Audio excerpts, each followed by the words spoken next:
Here live today for this great artist interview, and we've got Jeremy Sams coming from way over on the East Coast, everybody. So if you're over on the East Coast, Jeremy, where are you at right now? Right now I'm in Williamsburg, Virginia, but I'm originally from Archdale, North Carolina. Okay. Yeah. So everybody, I'm going to show you guys, just in case you aren't familiar with Jeremy's work, you really need to get familiar with it because he's an incredible artist and has a really cool story. And you would love to just start following him, be a fan of his, and make sure that you kind of keep up because he's doing a lot of really cool stuff, and it's awesome to see. So I'm going to do that in a little bit. I'm going to show you his website. I'm going to show you some of his paintings, and we'll kind of hear his story through art, and we're going to hear some of his thoughts on some of his paintings. But Jeremy, I just want to say thanks for coming on with us today. It's really fun to have you here. Yeah, thank you for having me. I appreciate that. And you are in Virginia because you're there for what? For a marriage retreat. That's awesome. Yeah, learning how to be a better husband. That's awesome. So, and I was saying that we need to all thank your wife, Crystal, because she's allowing you to do this interview here on this special time that you guys are away. So, Right. Now tell us a little bit about your shirt because that looks pretty awesome. Yeah. So this is where am I at? There we are. This is shameless self-promotion. I like it. So what I do, especially when I'm out painting in plein air, a lot of people will talk to you, but some people are kind of scared to interrupt you, and they'll take pictures of you while you're painting. And so I thought, man, I'm going to design my shirt that has my name on it and my information, and that way if they take a picture, it's like a business card for them. So that's cool. I've actually sold paintings that way, where people took a picture of my shirt and really contacted me later. Yeah, so I'm not trying to be arrogant. It's just, that's a good idea. It's a good idea. Right. That's a really good idea, and that's one of the things that we're going to talk about a little bit today too. Is painting versus marketing versus teaching, like all this kind of like, hey, you're a professional artist. This is what you do. How do you market yourself? Things like that. And that's a cool, hey, it's like a business card. Yeah. Now, do you have multiple shirts? Do you have different designs, or do you have the same design, or what? No, I've got all kinds. I've been doing this for several years. So at least once a year, I make a new shirt, and I got all different colors, and so I'm always wearing these when I'm out painting. Yeah. That's super cool. I like that. So does it have your phone number or your website, or what is the contact information that's on there? Well, this particular one just has the name and just says in plein air at the bottom. Most of them have my website on it, and they just contact me through the website. But with this shirt, it's more of a just a colorful type visual, and hopefully they'll be able to just look up the name, hopefully. Okay, that's cool. Well, I'm going to say hi to some people. We've got Jean, Rosemary, of course, my wife Renee's on there, Adam, Cindy, Jules, Deb, Gigi. Oh, so good to see you guys. Dorina, isn't that a cool idea, Dorina? She's just saying, hey, that's a great idea to make a shirt. And Great. Yeah, it's super cool. So welcome, you guys. It's fun to have Jeremy here with us, and we're going to have a good time talking and getting to know him a little bit better. And I just want to encourage you, I'm going to throw up here his website. So you guys make sure you go to jeremysams.com. It's got some really beautiful paintings on there, and we're going to be able to check that out a little bit today too, because I'm going to just kind of lead you over there here right now, actually. So give me a second. We're going to go look at this. Now, so jeremysams.com, pretty beautiful image here right on the front page. You can sign up for all this a newsletter kind of thing. But I wanted to point out a couple things. He's got an article right here in Outdoor Painter. So this is worth a read. I have not read it myself yet, so I need to get in here and read it. But you can see these amazing paintings that are done on location. Now, Jeremy, tell us a little bit of your journey as I talk. How did you start and get into art at all? Yeah. So when I was growing up, I always drew. I always had a knack for being able to draw things. I didn't realize that was anything special until I was, in grade school and learned that other people can't do that. But I never got to paint until I was in high school, where I took an art class. And at the time, I had no idea that you could make a living as an artist. I didn't grow up in a community that was really, associated with a lot of art. So when I graduated high school, I had planned on going to college for architecture. So I went for 1 year and took some general courses, and I just got burnt out on school at the time, and I decided to take a semester off. And anyway, ended up never going back for architecture. And I had a little part-time job at a building supply store, and they had a spare wall, and they said, "Hey, what can we do on this wall?" And I said, "Well, let me paint a mural on it." And so I painted on the wall of this building supply store, and as contractors and homeowners would come in, they would see my work, and they started to hire me out to come do their homes and businesses and things like that. And so it's kind of like one little thing led to another. But and I did like commission portraits, just any little odds and ends type thing I could do just to make a living. But like I said, one thing just led to another, and that's the good thing about visual arts, is that it's there, and if it's in the public, that's the main thing, is getting your work seen in the public. And so finally, from that, it became a full-time job. So when I was about 19 years old, I was living as a professional artist, even though I wasn't Wow. what I'll consider a professional, but I was making a living as an artist, and have been ever since. That's really crazy, bro. I did not know that. Now, one of the things, because I think looking at your site this time yesterday, when I was just like, because I've looked at your site before, and I probably saw that you had some murals on there, but I don't know if I looked at them before.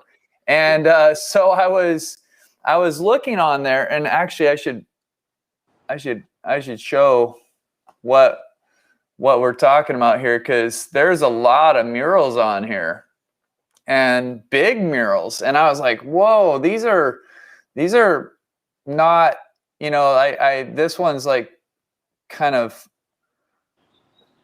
cool. Let's see. Yeah, look at that. I mean, that's a big old mural there, right? Like, that's cool, man. Yeah, that was a challenge. Yeah. The lift, that was you can't get back that easy and look at it from a distance. Oh yeah, I bet. Here's you did some work for, it looks like you did some work with some Walmarts, right? Yeah. So, for Walmart. Yeah. So this was kind of, now that I'm hearing what you're saying, it's kind of like this is where you kind of started, was with some of these larger murals. It sounds like. Yeah, that's what I kind of cut my teeth on. And in the area that I live in, it's a town called High Point, North Carolina. And High Point is very well known for furniture. So twice a year they have a furniture market that happens in the town, and people from all over the world come to this place to purchase furniture for their businesses or whatever. And so I got in with another artist, and we painted murals for backdrops of furniture, basically.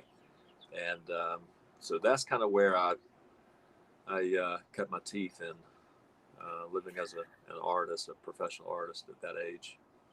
Okay, and then at some point, I believe you started painting outside, and I'm just pulled up on your plein air paintings here. So what happened, and what got you painting outside? And Yeah. Okay. So around 2011, I was doing, commissioned landscapes, portraits, and whatnot, and I was trying to get into galleries. And so I started visiting galleries just to see what the artwork was like and what I needed to be focusing on to be able to do that. And one of the galleries that I visited, the man looked at my work and he liked my work, but he said, Jeremy, you really should consider painting in plein air, because most of my work was done from photograph. And okay, I learned that through the mural trade, where we were all about speed. And so we would look at photographs and paint from that. So I got used to that. And I noticed when I went into the gallery, there were some people's work in there that I saw that I just was amazed by. And I thought, man, how are they capturing that likeness? Like I'm painting by photograph, but mine does not look. There's something different about their work and mine. hmm. So I was talking to the gallery owner, and he recommended go paint in plein air. And then I found one of the artists there. His name was Scott Boyle. He's also here in North Carolina. He's a plein air painter here, and I noticed his work, and so I contacted him through email, and just asking questions. And so he wrote back and said, you really should try going outside and painting, because there's so much that your eye can see that the camera doesn't. And so I'm hearing this from all these different people about painting in plein air. So in 2011, it was around February. It was still pretty cold here. And anyway, I went out to my backyard. There's like a little creek back behind my house. And I thought, I'm going to go out here and paint. And so I went out there one morning, ended up spending like 6 hours on this little tiny painting. Anyway, I had such a good time, even though it took me so long. I didn't even realize how long it had been. And I just fell in love with plein air painting at that moment. And so I went back from that day, started watching YouTube videos, everything I could, getting books. People were recommending books to me and videos, and man, I just grabbed all the information that I could on plein air painting, and I went out literally every day for a good long while. Every day I was painting outside, just to scratch that itch, I guess you'd say. But it really transformed all of my work. I noticed a huge difference in my murals and my own landscapes that I were painting, the commission stuff that I was doing. Everything transformed from that moment on, I believe. That is so cool. That is so cool. And I mean, we're looking at some of your plein air work here, and it's quite incredible, isn't it, friends? It's super, super, super, super soft, super beautiful. I'm just I don't know. So I'm gonna, guys, I'm turning up Jeremy's volume. Somebody asked if I could turn up your volume a little bit. You may just need to turn up your volume on your computer a little bit too. But we'll work on that. Jeremy's scooting a little closer to the camera. Yeah, Maybe that'll help. Louder. Okay, cool. Yeah, that's great. That's great. Getting a little closer is perfect. So, All right. yeah. Well, so tell us a little bit about this painting. I'm curious where this one is from. Okay, this is a little area called Fleetwood, North Carolina. It's up in the mountains, in the Blue Ridge Mountains. My parents have a place up there on the New River, and so I go up there a lot to paint. And this day it was kind of misty, a little bit rainy, and just want to go out and do some painting. It was the springtime, so the flowers were blooming. And I found this little scene at our neighbor's house up there. So I set up in their backyard and painted that. That's so cool. Yeah, one of the things that I've noticed about your work is you capture light quite incredibly. But you also are able to take a scene, you know, that's like this, that's kind of misty and kind of gray. There's not a ton of direct light or anything like that. And you really are able to pull off a scene like that very well. So super cool. This one you were talking when I was scrolling through this earlier, you were talking about it was winter when you started painting. Yeah. Or something like that. And I was like, well, this isn't the one. No, that's not the one. Where's this? This looks like, I don't know. Where is this? This is Myrtle Beach, South Carolina. Okay, cool. Yeah. See, I've never been there. I am coming to, where's Asheville? Is that North Carolina? That's North Carolina, yeah. Okay, I'm going to be in Asheville in August. Okay. So that'll be kind of cool. Yeah, okay, so what was that? That's about 2 hours away from me. Okay, cool.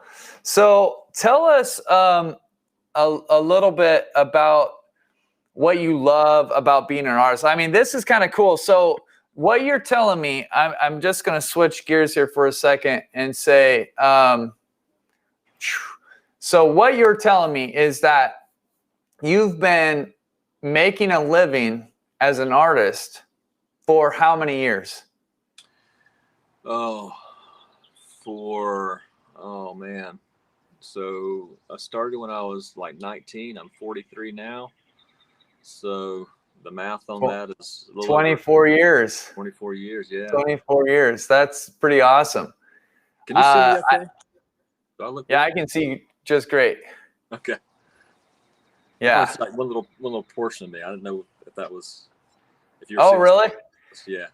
No, I can see you, but yeah, I think everybody can see you totally fine. I can make you big like this though too. That. Yeah, I think. Can you see yourself now? Nah, I just see like one little corner block, but it's okay. Oh, that's funny. Yeah, I don't know. Maybe your phone might be playing tricks on you, but yeah, I think okay, so I've got guys. I see some questions here. So I'll try to come back and we're going to spend a little bit of time at the end and I'll try to answer some questions or get your questions in front of Jeremy. So if you do have questions, I'll take them at the end. But I want to ask some more questions here that are related to your artistic journey. And so tell us a little bit about what you love about being an artist. And I'm going to switch back and I'm going to show some more of your artwork. And I just want to throw this out there, guys. I'm kind of showing you some work. And Jeremy has said that for anybody, if there's any of you that are interested in a painting of his, I'm not able to show you like, oh, this one for sure is available and this one isn't, because some of them are sold, some of them are not. But if you go on his site and you say, hey, I'm with Acrylic University, I'm interested in this painting, he's going to give you 15% off. Now, that's only for like the next few days. So if you see something, you know, that you want, make sure you get on there and throw that out there, because that's a pretty awesome deal. And I just want to throw that out there. So if you see me go through and you're like, oh, I love that painting, I'd love to, I know where I'd hang that, I know who I'd give that to. Make sure you reach out to him, because I'm gonna, like I said, it's pretty awesome. So Jeremy, tell us a little bit about what you love about being an artist, and then kind of like what is challenging. Oh man, that's a very open-ended question. Yeah. I love the fact that I feel like I'm doing what I was designed to do. That makes sense. There's a joy that is produced knowing that I'm doing exactly what I think God has formed me to do. And, anyway, that's probably the biggest thing that brings me joy in it. There's all kinds of other benefits to it. As far as, you know, you get to do like what I love. I love to paint.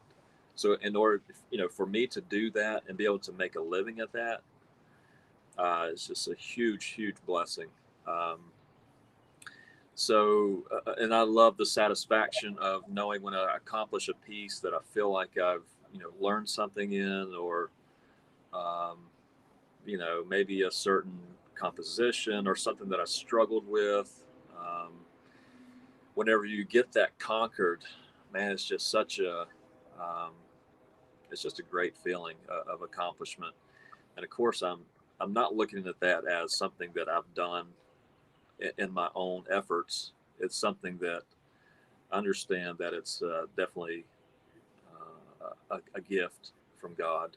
Mm. Um, so that's definitely some of the joys of it, and then just bringing joy to other people. I love to meet other people, and this is a great way to bridge gaps. It's a great way to start conversations. It's a great way just to, um, like for instance, I go overseas a lot to Southeast Asia, um, and this is a great icebreaker. I don't have to understand their language; they don't have to understand my language, but we can kind of have this communication through art. Um, so there's all kinds of benefits like that. There's all those things that I love about it. Um, That's super cool. yeah, Yeah, art is kind of a universal language, isn't it? it really is. Yeah, yeah, it's so funny. Um, you can go out anywhere; it doesn't matter where you're at. Um, start painting, and most of the time, I've only had a few examples of the contrary, but most of the time, people are so welcoming to that. And it doesn't matter what kind of day they're having. If they see you out there painting, there's something that brings a calming effect to people. So Yeah, totally. I want to share some of the effect that you're having on some of the people who are watching right now, because here's Sharon says, wow, love those barn and sunflowers. Look, just all your paintings are gorgeous. Look at that sun going down. Amazing. And Adam says, I'm so grateful for this. To think I would have gone another day without seeing this man's work. Thanks, Jeremy and AU. And Sue says, I imagine the light changes as he is painting in plein air. How does he keep the feeling of the painting as the light changes? Now, that's a good question. The paintings that we're looking at right now are not necessarily plein air. These are like more of the landscape paintings, but that is a challenge of painting outside, isn't it? Yeah, absolutely. One of the greatest challenges. Yeah. So how do you deal with that? Yeah, most of the time, if there's a particular thing that draws me to the scene, that's going to be one of the first things that I'm going to try to capture in that initial startup. But you have to, when the light changes, you have to basically pick a light pattern and stick with it. Otherwise, you will be chasing shadows and chasing the light, for hours. But when you look at certain shadow patterns that you really like, or whether it's a cloud pattern, if clouds are moving, or the sun, the way it's on a certain part of the building or a bush or whatever, you have to pick a pattern and make a plan of that and stick with it. Because otherwise, if you try to do what's in front of you the whole time, you are going to have, you're going to struggle. Yeah. That's one of my biggest challenges, because even though I know that, I always do that. And so that is one of my biggest challenges outdoors, for sure. That's very, very, very true. Now, I just want to do something real quick here, because I need to give you a little failure story. So this is me and failing outside in a plein air event, where I think I've told this story before here, but I started in the morning, and I laid out this scene. It was looking up this street, and I'm sitting there, and I'm like, I want to win this event so bad. And I'm painting and painting and painting, and the shadows are shifting and shifting. And eventually 3 hours has gone by, and the shadows are shifting, and I'm like, oh man, like now the sun is like come completely over this way. I keep painting. I paint until 3 o'clock there. And by that time, the shadows have, like drastically changed. I'm trying to change them as I'm going because, you know, you can't make sense of your painting anymore. Yeah. And it was a really good learning experience for me because I did exactly what you're talking about, where for one, I didn't have any boundaries on my brain in terms of like how long I really had to work with. Right. So I was early on in plein air painting. Yeah. And then I also just, I feel like I was putting a lot of pressure on myself to make that one painting just, you know, into something that it didn't need to be. But anyways, just a little humorous story about, you know, if you don't set those parameters for yourself in terms of time, maybe, and then also establish that pattern and say, that's the one that I'm going with, you can be just lost because it's going to change on you, and you'll never know where your reference point is, you know? Yeah. So I feel your pain. Yeah. Okay, so now tell us a little bit, because you were talking to me. Well, if you go to your site, you know, you tell the story. I believe it's over here where you talk in this about section where you kind of share a little bit about your story, where you started painting outside, but you also mourned the death of 2 children. Yeah. And I know that that's, you know, that there's pain and loss in that. Of course, that was 10 years ago. Yeah. But do you want to talk a little bit about that journey and how art kind of came into, or how art was in your life during that time, and what that kind of did? Yeah, absolutely. So at the same time that I started plein air painting, it was just a month after that that we lost our son. He was stillborn. He was full term. It was very traumatic for the family, for me and my wife. I had my oldest daughter at that time, so it was very traumatic. And so during that time, just as a means of trying to heal, I would go out, like I said, every day, and that became somewhat of a therapy for me, um, because in those times there's so much stuff going on. You've got your wife who is just hanging on by a thread, and so it's as the husband's responsibility, you know, to make sure the house still runs, and make sure she's taken care of emotionally, spiritually, and even physically. And so you have all these seeming obstacles, but through art and just the pure grace of God, you're able to find some healing and just some peace when you're out in nature and you're just you alone, you know, you and the landscape and God himself. And it just gives you time to breathe and contemplate and just take some time to heal. And so I really immersed myself in plein air painting during those first few months, just due to trying to cope with that. Yeah. Wow. Thank you so much for, you know, sharing too, and being willing to talk about that journey that you know was difficult. And Sure. I know that for a lot of people, art is a way to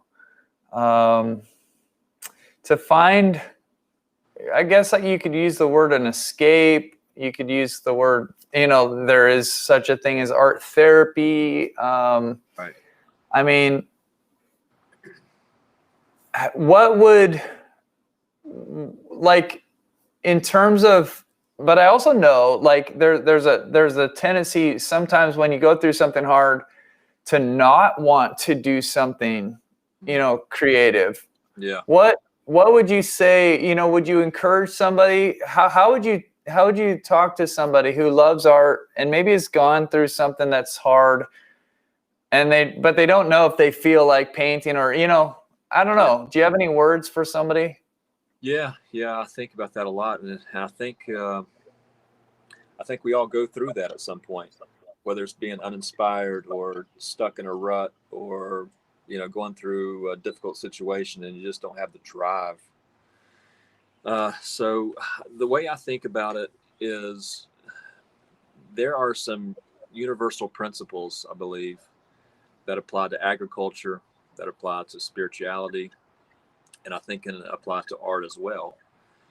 In agriculture, if you want to grow a crop, you got to plant the seed. You got to till up the ground, plant the seed, water that seed, give it some time, but you have to cultivate that ground, And I see that same thing, that principle. It works spiritually also, and it works, I believe, also in art. If you're going to want the end outcome of being inspiration, and I equate that kind of with joy, because when I'm inspired, man, it's something that just lights a fire in me. Like, I cannot wait to paint this. There's a joy that brings. And so if that's our end goal, is to have that joy, you have to cultivate joy. You can't just go out here and think it's just going to come to me naturally. There's certain things that I have to do that's going to help cultivate that, the same way that a farmer tills up a ground, plants a seed, waters the soil. There's certain things that we have to do as artists to maintain that joy and that inspiration. And when I get to those things, practically speaking, when I get to those points where I feel like I'm just kind of burnt out, I don't know what to paint, I don't know I'm not finding any joy in this right now, I go back to some of my basics. And I might, instead of trying to go out and painting a certain subject, I might take a sketchbook and go out and just start drawing something, even something that's unusual, something that's odd, something that's out of the ordinary for me. And I just do different little things like that. But what I'm doing is I'm cultivating that joy. I'm cultivating inspiration. So, you do have to put forth that little bit of effort. Even though I know it can be tough and it can be hard, but I'm telling you, the end goal, it's so worth it. And 9 times out of 10, when I'm out here and I'm painting something that I'm not even sure what I want to paint, and I just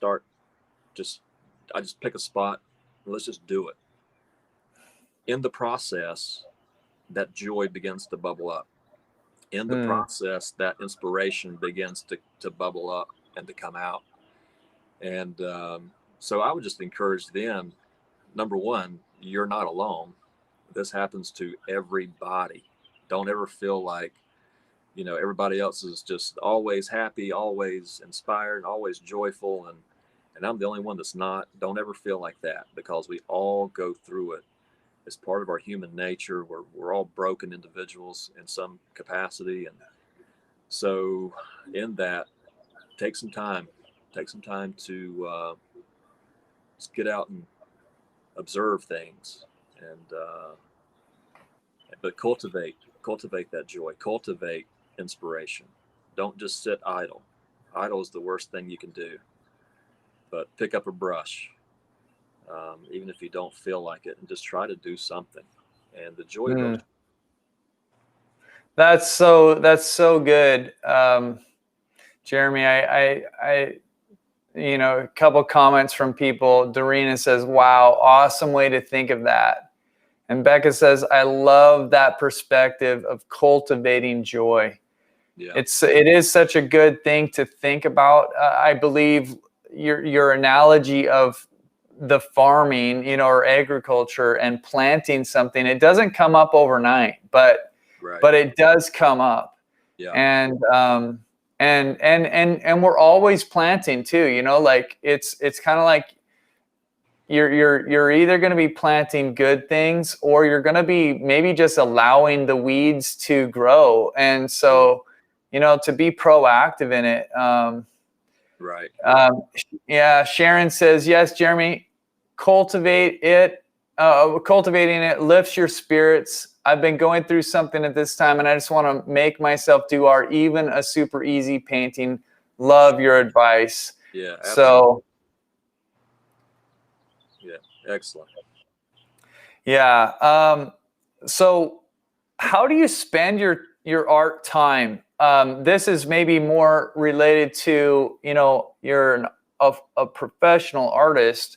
You have to do different things. You have to paint. You also have to market, and then you also teach, I know. So how do you kind of spend your time? Well, I'm probably the world's worst at organizing that. My brain is geared for painting and creativity. My brain is not geared for marketing, so I definitely struggle in that area. But I would say most of my time is given to painting. And that's something that you'll have to learn or you have to figure out on your own. Each person's going to be different, and each situation is going to be unique. Some people can maintain a public gallery, and they can paint and do all that stuff on their own, and that's great. Most artists probably are geared more for the actual work or the actual creativity part, and they have to let someone else do the marketing part. And that's where I've let the gallery situation take over that part for me. So what I do is I try to paint all that I can, and try to get some pieces together for the galleries, and then take it to the gallery and let them do the marketing aspect. But now there is on the personal level, because you are, as an artist, you are your brand. Like my name, that is me, that is my brand. And so in any way that I can promote that brand, I'm going to do that. So I make my t-shirts, I make a hat, it's got my name and information on it. So you got that type of thing where it's apparel, but then you got, social media, um, which is free. You can't go wrong with that. So, I try to promote my work on social media as best as I can. Um, there was a point in time where I tried to post at least like one thing every day. That's great if you got the time and you know, if you're producing the work to do that. That's a great way to gain more viewers and more of an audience. Um, Now it's kind of down to like once a week type thing for me, just because my time is more limited. Um, but some artists, like I said, each person's unique. Each situation is unique. So the bottom line is you've got to get your work to the public. They've got to be able to see your paintings or your drawings or whatever it is that you're working on. If they can't see it, they're not going to buy it. So do what you can do, especially on the free level where, social media, Instagram, Facebook, whatever other kind of social media you might be able to use that to your advantage. If you have a website, if you don't have a website, get one, because that's your online portfolio. That needs to be your landing spot for your audience. Um, so, I think about those kind of things. I think about who's my target audience, and I do try to target those people.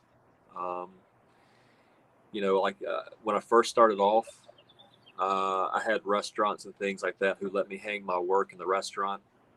That's great for people being able to see your work. But most of the time, people don't go to restaurants to buy artwork. They go to restaurants just to buy food.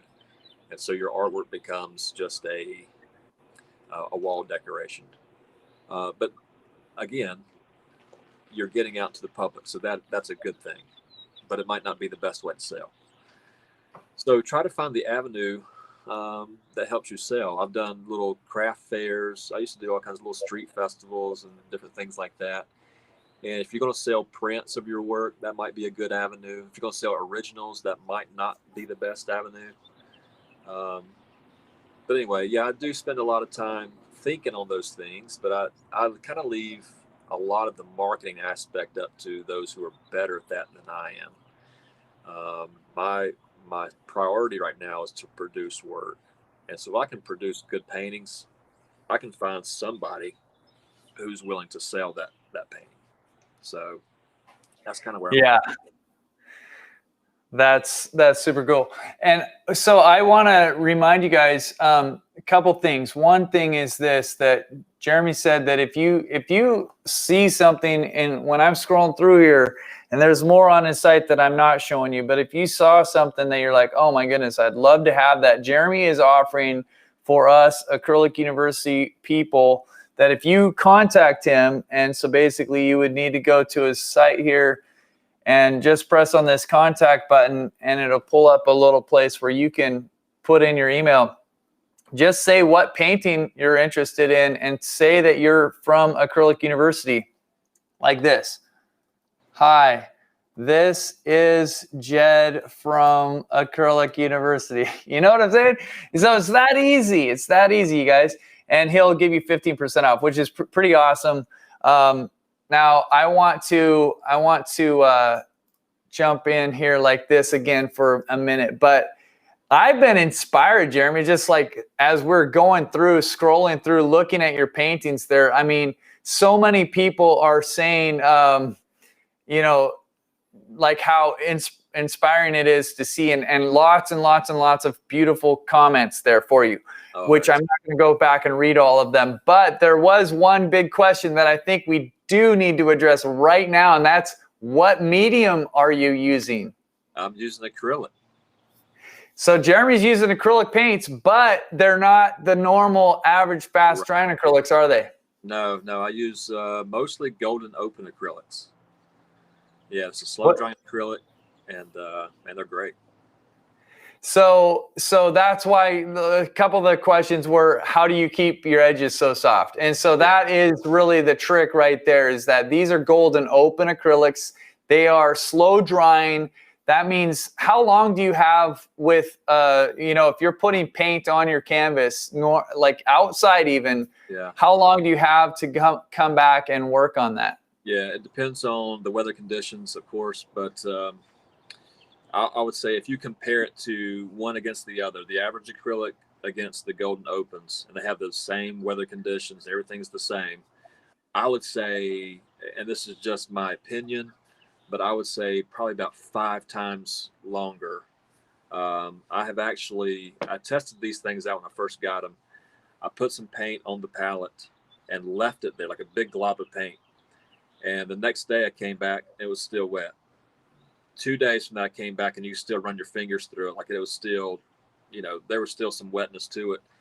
And I think I went for, I don't know, maybe like a week, because it was thick paint and you could still run your finger through it. And then you had to drag it, of course, but it's a lot slower drying if the weather conditions are, you know, what they should be. Of course, if there's wind and it got sun on it, it's definitely going to dry a lot faster.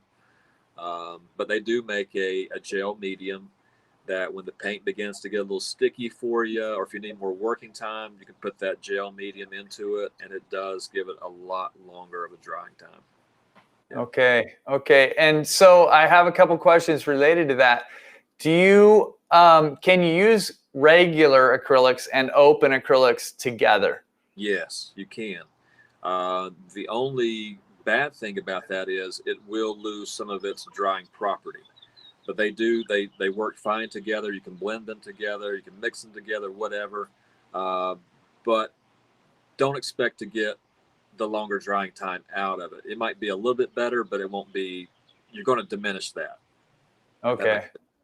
Yeah. And what kind of, well, actually, we can maybe look at this. Somebody asked, do you use a stay wet palette with your golden opens? No, I don't. You know, when I first started painting in Plein Air, I did use one of those, and they work good. You know, if you like that kind of thing. But with the golden opens, I don't use a stay wet palette, and I don't use even a sprayer. I don't spray any water or anything on it. So that's pretty awesome. Yeah, it works out great. Do you feel you were saying that they're a little bit thinner, right? Yeah. So I guess I'm wondering about brush strokes. Do you feel like it's a thinner kind of painting in general, or because I think acrylics in general are a little bit thinner than oils, right? So sometimes you see those really thick brush strokes with oils, and you can kind of get there with acrylics, but it takes more work, and it's usually like palette knife or something like that. Right. Yeah, no, I agree. It's definitely thinner. But if you want the thickness, you can't. There is an impasto gel that you can add to it. Okay. Yeah, the golden gel, it's not the open acrylic gel, so it's not going to have the same drying time. I think their impasto gel is just the regular. Okay. The regular. Yeah. Yeah. Oh, that's interesting. So now you have.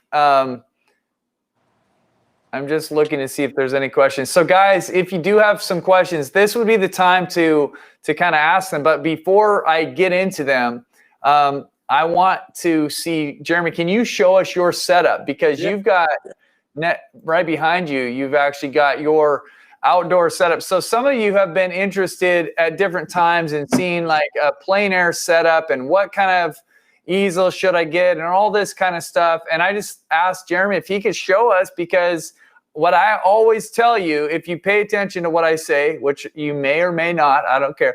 But I always say, like, look at different options, because different people like different setups. And so this is Jeremy's. So tell us a little bit about that. Can you see this? I can't see what I'm looking at here. Point it down just a tad, but yeah, we can see pretty. Yeah, perfect. Okay. So this is actually the Day Tripper from prolificpainter.com. Okay. It's a neat little setup. Let me show you how this thing works. So here's my portable water, a rag. Here's the medium. Okay. So all this, hang on. This whole thing, you close these little guys. This just folds down. Can you see that? Okay. Yeah. Then these little guys here fold in. So it's like a point it up, point it down just a tad. Point it down just a tad. There, yeah, perfect. There we go. So here it is. Comes off of your tripod. And super easy, very light. Then it opens back up, and then you're ready to go. And then this little guy right here is adjustable. You can go whatever size you need to on that. I used to actually have a homemade version of something like this that worked out great for years, but I did end up getting this recently, which is very, very helpful. Very okay. light. Yeah. I'm gonna put this up because you said that's prolificpainter.com, right? Yeah, this is from Joshua Bean, the artist out in Colorado. Yeah. Yeah. Okay, I'm gonna just throw this on there real quick so that we can see that. But that's where you go for that, guys, is prolificpainter.com. It's the Day Tripper easel, and they do have a few different easels on there. I was looking the other day. Yeah. Thank you so much for sharing that. Now, did you get your tripod from there, or did you already have one? No, I already had one. This is made from Dolica. It's the carbon fiber version. So it's very lightweight. I've had good success with Dolica before. I've had several of their easels or their tripods, and they're good quality, lightweight. That's really great. Well, that's awesome. Thank you so much for showing us that. Yeah, you're welcome. Okay, I'm going to jump back into the chat, you guys, to just see if there are any questions. Okay. Yeah. So what colors do you use? Nancy's asking. Yeah. So I use basically a split primary palette. Okay. I use titanium white as my white. I have a warm and cool version of the primary. So you have ultramarine blue. I use teal for my warm blue. I use quinacridone magenta for my cool red.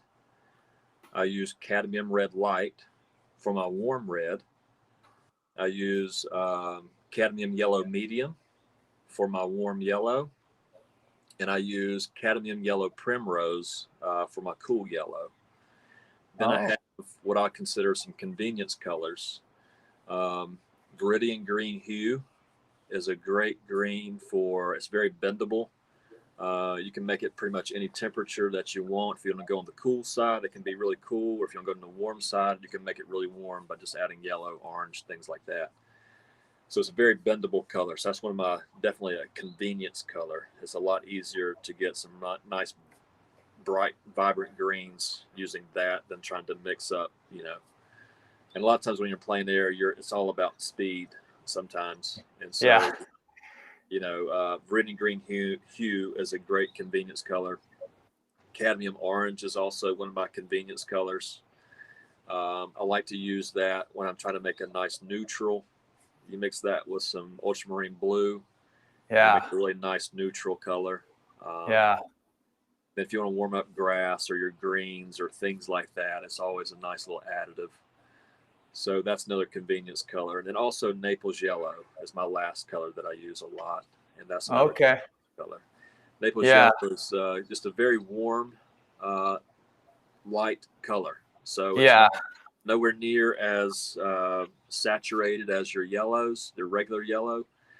It's kind of like if you took a yellow ochre and mixed white with it. That's kind of what it's like. Yeah. And, it's great for doing things like clouds or white objects that are illuminated by the sun. I'll put a little bit of Naples yellow in that. It just gives a nice warm kind of tone to it. That's cool. That's very cool. So here's a question for you. Do you finish your works in the studio? Like, meaning, I think if you started outside, do you finish it outside or do you take it back to the studio? Depends on what I'm doing. If it's just me and I've got the time, and it's not under, you know, any kind of competition or anything like that, then yeah, I'll do a little study outdoors. And when I bring it home, I'll finish it in the studio. But if it's for like a plein air event, most of the time I try to finish those as much as I can on site, because you just don't have the convenience of taking it to a studio. And sometimes the rules are you can't do that. So yeah, depending on the event and the situation. But if I'm in a hurry and I just want to capture just some color notes, I'll do a very loose, you know, painting. Just capture the colors that I'm trying to really focus on, and then come back home and finish it in the studio. Yeah. Yeah, that's really cool.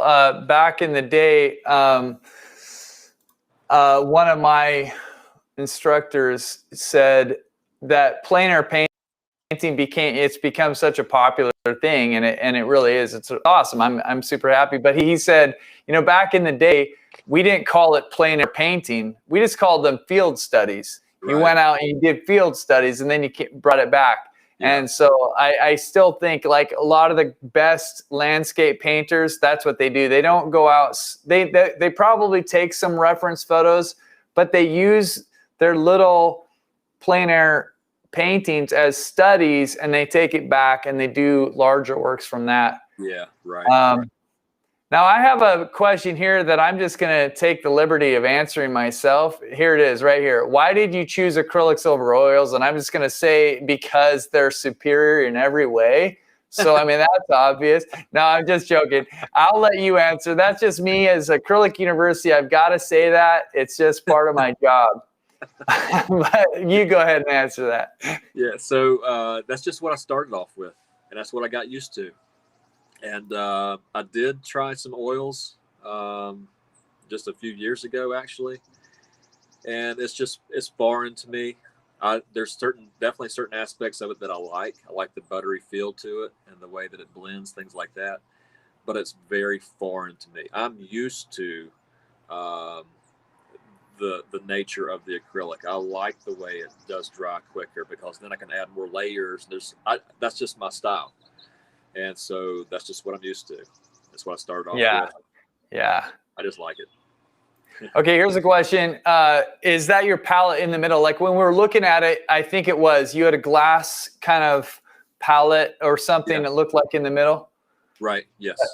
Where you mix your paint. And then you had some containers. It looked like to me you had some containers. Like, were those little sealable kind of things that you put your color in? I do. Yeah, they're like little soluble containers. I use that mainly because the golden open acrylics, if you pour that out onto your palette and you close up that box, you put it in your bag, you'll have paint running everywhere.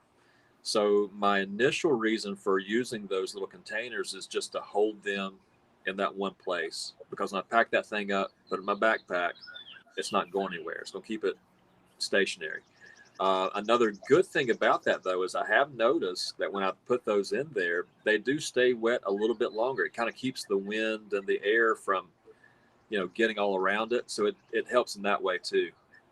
Yeah. That's great. Yeah. I use something kind of similar. But okay, so here we go. Another question. This one, now Adam says, can you talk a little bit about your workshops? Any requirements, cost, class size, what one might expect from such a thing? And as you do, I'm going to actually look at your site, because I didn't really show that too much, but let's see. Whoopsie. Okay. Go like this and see. Yeah, go ahead. Talk a little bit about your Gotcha. Okay, so yeah, the workshops, they all are unique to whatever organization is offering them. Most of the time, if I'm doing a plein air workshop, most of the time it's plein air in general. It doesn't mean that it has to be acrylic. I've had, several oil painters that come out. I have watercolor artists that come out. But that is just for mainly a general education in plein air painting. So it's going to be more about, when you approach a scene, how do you decide on what to paint? With all the information out there, how do you narrow down what you want to paint? And I deal a lot in composition. I deal a lot in using a limited palette. I do teach people to think about a limited palette, because it can be confusing with all the different colors that you might want to bring out there. So learning to bend color, learning to bend temperature with just a few colors, it can be very rewarding. So I do talk about a lot of the foundational type things like composition, edges, just drawing in general, perspective, atmospheric perspective, how to have depth in a painting, how to arrange, big shapes, things like that. So that's the main thing that I really deal with. And then the studio workshops deal mostly in using acrylics, the medium itself. And same thing, composition. We'll go by a photograph and we'll break down, how do you make a photograph look like a plein air painting? How do you bring your plein air knowledge to the studio? And again, mostly composition, things to help draw your eye into the painting and help it to move through the painting, and what you want to focus on, what's the main story. That's the big thing, is like, don't just tackle a painting just to render something, but have a story behind it, and maintain that idea throughout the whole painting process, and you're more likely to have a successful painting than just trying to copy something. Super, super good, man. That sounds super awesome. So here's a question for you. I did ask about those little containers, but can you explain what those little containers are that you have your paints in? Yeah, so all right, the big square ones actually got off of Amazon, and I think they're called soluble containers. I think actually the square ones are made for jewelry, I believe. Now the other ones are the soluble containers. They're made for probably watercolor or something like that. I got those at Cheap Joe's Art, and Jerry's Artorama also carries those. But I think about any art store will probably sell them in packs of 10, I believe. and they're probably more for like watercolor or something like that. But they're Could you go grab? Could you go Yeah. grab those and just hold them up in front of the camera for a second?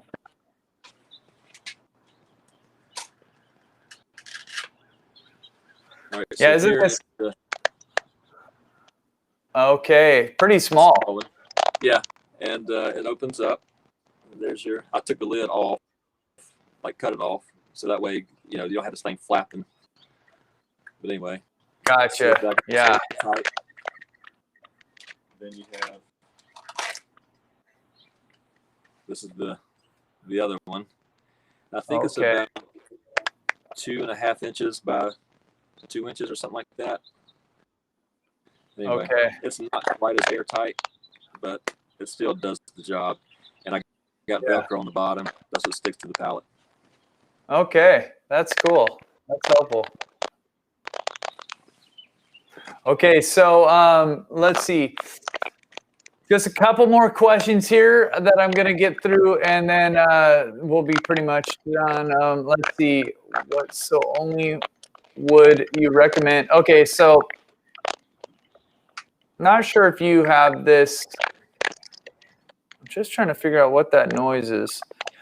There's something like clicking. I can hear some major static whenever you're talking. Oh, maybe that's what it is. The static. I don't know. Well, the last question I have is, do you recommend some kind of like if you weren't using golden opens, do you know of a medium that you would have to make regular acrylics a little bit slower drying? Yeah, the Golden Open brand has their own medium that you can mix with regular paint to give it that same quality. So the only drawback is it's going to make your acrylic a little more fluid, and it might make it a little bit more transparent. So that's going to be your cons to that. But they do make, it's just a clear gel medium that you can mix with any kind of paint, and it's going to help with that issue. Yeah. Awesome. That is so awesome. Okay. Well, I'm going to let that be the last question, even though there's a couple more questions that are coming in. But Jeremy, thank you so much for being here. I'm going to say a couple real quick announcements for you guys, and then we'll say our final thank you to Jeremy. But we've got Friday Night Live coming up this Friday, so I hope that you guys come back right here to the YouTube channel, 6:00 p.m. I'm going to be painting live, and it's going to be a really fun time. So, which makes me think, Jeremy, one of the questions that people did ask that I just would like to ask you is, do you ever do anything online? Do you ever have a workshop online or anything like that? Not yet, but we're working on that. We're actually renovating the studio right now, so hopefully this fall we'll be able to do that. So we're working on it. Well, let's talk, bro, because we could maybe do something together. Get you in front. I know that all these people would love to have you be part of, to be able to take something from you. So that's super exciting, man. Well, thank you so much, Jeremy. It was a pleasure to have on, and it was fun to hear your story. You guys, make sure you go back to his website, check it out. If you see one of the paintings that you love, reach out to him, tell him that you're from Acrylic University, and he's going to give you 15% off. And we appreciate you, Jeremy. Thank you so much for being here. Thank you, guys. Appreciate it. All right, man. Well, everybody, we love you. We believe in you. Thank you for being here. We will talk to you very soon.